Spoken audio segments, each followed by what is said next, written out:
रशीद किदवई, ये पश्चिमी उत्तर प्रदेश से जवाब भी मिला क्या?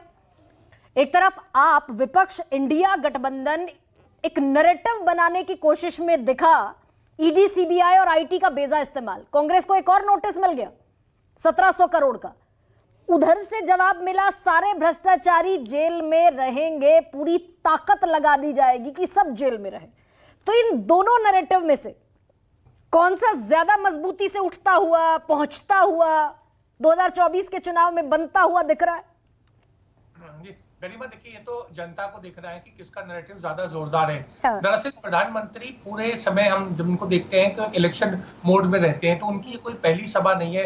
उन्होंने दक्षिण भारत में भी पिछले कई दिनों सभाएं की, तो सभी सभाओं में उनका एक राजनीतिक भाषण होता है, एक पैनापन होता है और एक उनका एक कहने का स्टाइल है, वो प्रभावशाली स्टाइल है। विपक्ष जो है वो पहली बार आया है। हमारे मित्र शरद प्रधान कह रहे थे कि चलिए देर से आए, तो मुझे लगता है कि नहीं, बहुत देर कर दी मेहरमा आते आते। दरअसल ये सब चीजें 2 महीने पहले होनी चाहिए थी। उसमें कोई संयोजक होना चाहिए था, कोई प्रधानमंत्री पद का दावेदार होना चाहिए था, कोई अपनी शक्ति के ऊपर खड़े होते। अब ये कहना कि इलेक्टोरल बॉन्ड में घपलेबाजी हुई है, कि कांग्रेस का अकाउंट फ्रीज हो गया, ये तमाम जो है ऐसे बहाने तर्क ऐसे नजर आते हैं जिसे हम कहते हैं लूजर्स आर्गुमेंट, कि जब हम हारने की तैयारी कर रहे हैं कि हारे तो हम ये सारे पक्ष रख देंगे।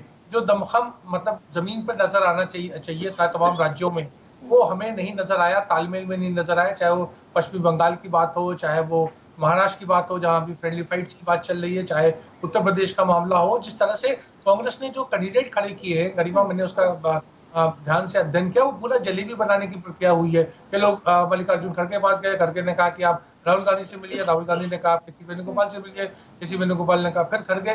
तो इस तरह का मामला चलता रहा। जब अगर 250 सीटें या 260 सीटों पे ही कांग्रेस को चुनाव लड़ना था, तो वो 3 महीना पहले उसका आराम से सिलेक्शन हो सकता था, जैसे बाकी राजनीतिक दलों ने किया, कांग्रेस कर सकती थी। लेकिन अभी भी वो केवल 183 सीटों पर अपने प्रत्याशी जो है चुनाव, देखिए, चुनाव में लड़े, हारना या जीतना 2 ही लोग होते हैं। और बीच में देखिए बहुत से लोग गरिमा तरकीब निकाल रहे हैं, जुगाड़ कर रहे हैं।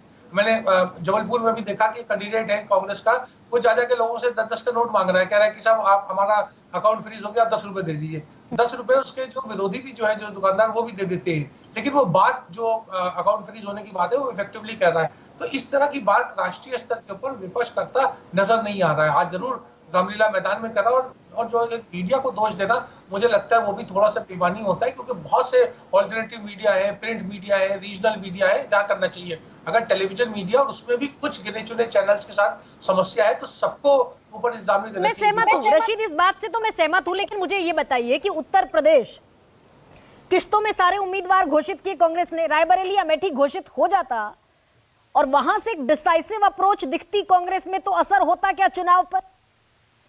जी बिल्कुल, देखिए, और ये जो हाइप भी बनता है, जब राहुल गांधी वायनाड से चुनाव लड़ रहे हैं, तो अमेठी के ऊपर पूर्ण विराम लग जाना चाहिए, क्योंकि 2 जगह से अगर जो आदमी खासतौर से किसी प्रभावशाली पद पे नहीं है, तो उसका वो बेमानी होता है, क्योंकि कंफ्यूजन होगा और एक जगह तो उसे पद छोड़ना ही होगा। तो वो एक पहले से राहुल गांधी को कह देना चाहिए था कि वो अमेठी से चुनाव नहीं लड़ रहे हैं, जब उन्होंने वायनाड का मन बना लिया। इसी तरीके से प्रियंका गांधी को भी जो रायबरेली की बात है, उसके बारे में अपनी स्थिति स्पष्ट कर देनी चाहिए, वो नहीं है। मुझे लगता है कांग्रेस और जो इंडिया अलायंस है, अपने आप से मतलब अंदरूनी राजनीति बहुत चलती रहती है। जो मैंने कहा था जलेबी बनाने का कल्चर, के वो एक दूसरे को पोस्चरिंग और चलती रहती है, और उस पोस्चरिंग का राजनीति में बहुत समय निकल गया, जैसे हमने देखा। तो अब ये जो 2 सीटें सिर्फ बची हैं रशीद, रायबरेली और अमेठी, ये किस कंफ्यूजन में बची हैं?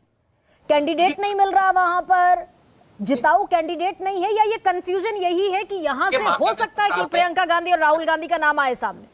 देखिए, बात बिल्कुल साफ है, और हम जितने पैनल में लोग हैं सबको पता है, अगर प्रियंका गांधी रायबरेली से चुनाव लड़ेगी तो चुनाव जीतने के लिए लड़े, उनकी वैसी तैयारी हो। हारने के लिए तो कोई फायदा नहीं है कि प्रियंका गांधी जैसी शख्सियत चुनाव लड़े और हार जाए, और वो भी रायबरेली की सीट से। तो वो उनको देखना चाहिए, आकलन करना चाहिए प्रोफेशनल एजेंसीज। और मुझे ऐसी जानकारी है कि उनके पास एक ऐसे असेसमेंट होगा कि वो वहां के ऊपर वो कितने पानी में कितनी ताकत है, तो उसके ऊपर वो अपने विवेक से फैसला ले, हाँ या ना कह करके बात खत्म करें।